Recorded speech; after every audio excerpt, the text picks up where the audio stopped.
सम्मान की विदाई। गांव के एक कोने में मिट्टी की छोटी सी झोपड़ी में रहता था रामलाल, एक ईमानदार मजदूर। उसकी एक ही दौलत थी, उसकी बेटी सीमा। पढ़ने में तेज, सुलझी हुई और स्वभाव से अत्यंत विनम्र। रामलाल ने तमाम गरीबी के बावजूद अपनी बेटी को पढ़ाया, उसे अपने आत्मसम्मान से जीना सिखाया। सीमा बड़ी हुई तो रिश्ते आने लगे, पर हर बार एक ही बात सामने आती, कितना दहेज दोगे? रामलाल का दिल तड़प जाता। दिन भर की मजदूरी से 2 वक्त की रोटी मुश्किल से जुटती, दहेज कहाँ से लाता? एक दिन एक रिश्तेदार एक लड़के का रिश्ता लेकर आया। लड़का पढ़ा लिखा था, नौकरी करता था। पहली मुलाकात में ही लड़के की मां ने कहा, हमें कोई ज्यादा नहीं चाहिए, बस 10 तोले सोना और एक बाइक। रामलाल चुप रहा। सीमा ने सिर झुका लिया।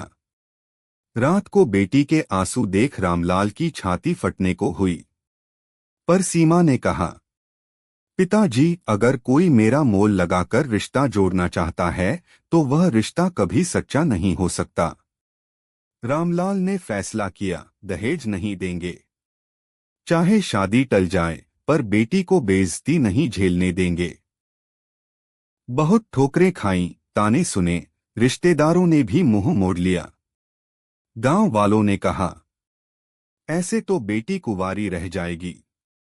लेकिन एक दिन एक और रिश्ता आया, राहुल, एक स्कूल टीचर। सीधा सादा, संस्कारी। जब रामलाल ने दहेज की बात की तो राहुल ने मुस्कराते हुए कहा, मैं कोई सौदा करने नहीं आया हूं। बेटी चाहिए, आपकी इज्जत के साथ। सीमा की शादी हुई बिना दहेज के। कोई बैंड बाजा नहीं, कोई दिखावा नहीं, लेकिन हर चेहरे पर सच्ची मुस्कुराहट थी। विदाई का वक्त आया तो रामलाल की आंखें भर आईं।